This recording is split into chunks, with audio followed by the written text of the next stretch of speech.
اعوذ باللہ من الشیطان الرجیم بسم اللہ الرحمن الرحیم اللہم صلی علی سیدنا و مولانا محمد وعلی آل سیدنا و مولانا محمد وبارک وسلم وصلو علیہ۔ امید کرتا ہوں کہ آپ خیریت سے ہوں گے اور دعا کرتا ہوں کہ اللہ تعالیٰ آپ کو سلامت رکھے، خوش رکھے۔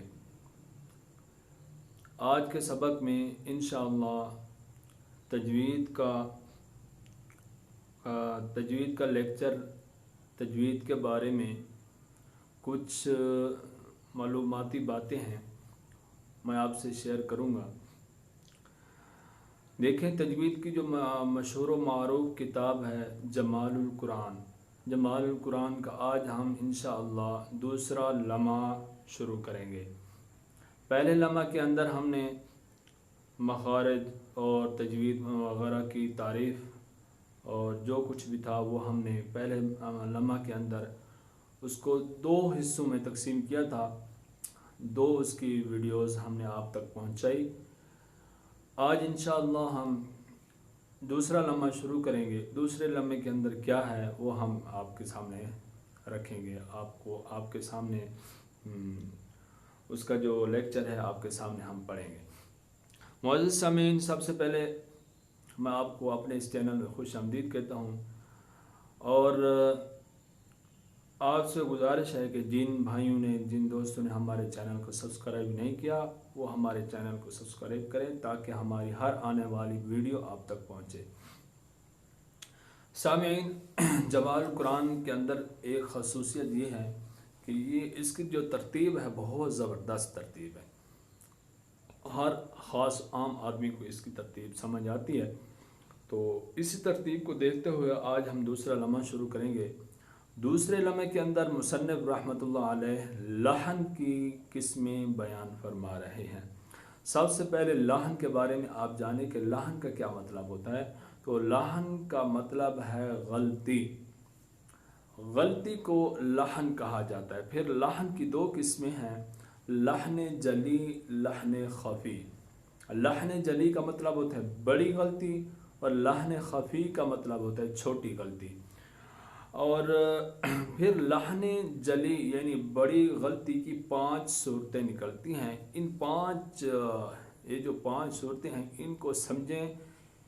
یہ اگر آپ کو سمجھ آ گئی تو سمجھیں کہ آپ تجوید کا کچھ حصہ جان چکے ہیں۔ یہ سمجھنا بہت ضروری ہے کیونکہ اسی غلطی کو، یہ جو 5 صورتوں کے اندر غلطیاں پائی جاتی ہیں، یہ اکثریت لوگوں کے اندر ہوتی ہیں، ان سے بچنا بہت ضروری ہوتا ہے۔ اچھا، ان 5 صورتوں میں سے پہلی جو صورت ہے وہ یہ ہے کہ ایک حرف کی جگہ دوسرا حرف پڑھنا، یہ لحن جلی کی پہلی صورت ہے جو بالکل بڑی غلطی شمار ہوتی ہے۔ مثلا میں اس کی مثال دیتا ہوں، مثال میں بات واضح ہو جائے گی۔ جیسے الحمد، الحمد کی جگہ الحمد پڑھنا، یہ لحن جلی میں آتا ہے۔ لحن جلی بڑی غلطی کو کہتے ہیں۔ تو یوں سمجھیں کہ جو الحمد کی جگہ الحمد پڑھے گا تو وہ بڑی غلطی کر رہا ہوگا، تو اس لیے اس غلطی سے بچنا چاہیے۔ دوسری صورت یہ ہے کہ کسی حرف کا کم کر دینا، یعنی حرف تو ہے لیکن پڑھتے وقت اس کو نہ پڑھنا، یہ لحن جلی کی دوسری قسم ہے۔ اس سے بھی بچنا ضروری ہے۔ اگر ایسا کریں گے تو آپ لحن جلی یعنی بڑی غلطی کرنے والے ہوں گے، تو اس لیے اس غلطی سے بچنا ضروری ہے۔ اس کی مثال میں دیتا ہوں۔ مثال یہ ہے جیسے لم یولد، قرآن مجید میں ہے نا لم یولد، لم یولد کو اگر آپ لم یولد پڑھتے ہیں تو یہاں ایک حرف آپ کم کر رہے ہیں، لم یولد، واو کو حذف کر رہے ہیں، تو یہ بہت بڑی غلطی ہے۔ یہ لحن جلی کی دوسری صورت ہے، اس سے بھی بچنا بہت ضروری ہوتا ہے۔ اسی طرح تیسری صورت یہ ہے کہ کسی حرف کا زیادہ کر دینا۔ مثلا لفظ نہیں ہے، حرف نہیں ہے، تو آپ کوئی حرف بڑھا کے پڑھتے ہیں، اس کو زیادہ کر کے پڑھتے ہیں، تو یہ بھی لحن جلی کی ایک بڑی غلطی ہے، اس سے بھی بچنا بہت ضروری ہے۔ جیسے میں اس کی مثال دیتا ہوں، جیسے الحمد کی جگہ الحمدللہ پڑھنا، دال کو کھینچ کے پڑھنا، آگے واو کی آواز کو پیدا کرنا، واو پیدا کرنا، خواہ مخواہ، تو یہ بھی لحن جلی کی ایک صورت ہے، چوتھی بلکہ تیسری صورت ہے، تو اس سے بھی بچنا ضروری ہے۔ اور لحن جلی کی جو چوتھی صورت ہے وہ یہ ہے کہ زبر کی جگہ زیر اور زیر کی جگہ پیش، پیش کی جگہ زگر، یعنی کہ ایک دوسرے کی جگہ پڑھنا، تو یہ بھی لحن جلی کی ایک قسم ہے، چوتھی صورت ہے، تو اس سے بھی بچنا ضروری ہے۔ جیسے انعمتا کی جگہ انا آمتا، انا آماتو وغیرہ وغیرہ پڑھنا، تو یہ بھی لحن جلی کی ایک قسم ہے، اس سے بھی بچنا چاہیے۔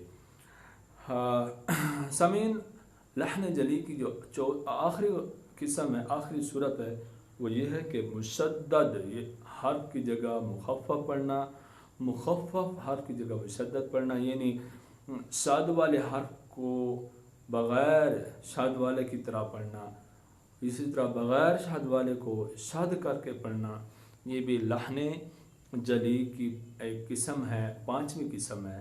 یہ اس طرح کی غلطی کرنا بھی بہت بڑا جرم ہے۔ تو یہ تھی لحن جلی کی 5 صورتیں، اس سے بچنا بہت ضروری ہے۔ دوبارہ کہتا ہوں، ایک حرف کی جگہ دوسرا حرف پڑھنا، جیسے الحمد کی جگہ الحمد پڑھنا۔ نمبر 2، ایک حرف کو بڑھا کے پڑھنا، کسی حرف کو کم کر کے پڑھنا، جیسے لم یولد کی جگہ لم یولد پڑھنا۔ نمبر 3، کسی حرف کو زیادہ کر کے پڑھنا، جیسے الحمدللہ کی جگہ الحمدللہ پڑھنا۔ نمبر 4، اور زبر زیر پیش کو ایک دوسرے کی جگہ پڑھنا، جیسے انعمتا کی جگہ انا آما تو پڑھنا وغیرہ۔ اسی طرح آخری جو صورت ہے اس کی یعنی مشدد کو مخفف، مخفف مشدد پڑھنا، جیسے مستمر کی جگہ مستمر پڑھنا، مزدجر یہ مخفف ہے، مزدجر پڑھنا اس کو، یہ بھی غلطی ہے۔ اب سوال یہ ہوتا ہے کہ لحن جلی کا مطلب کیا ہے؟ تو اس کا جواب یہ ہے کہ لحن جلی کا مطلب بھاری اور کھلی غلطی۔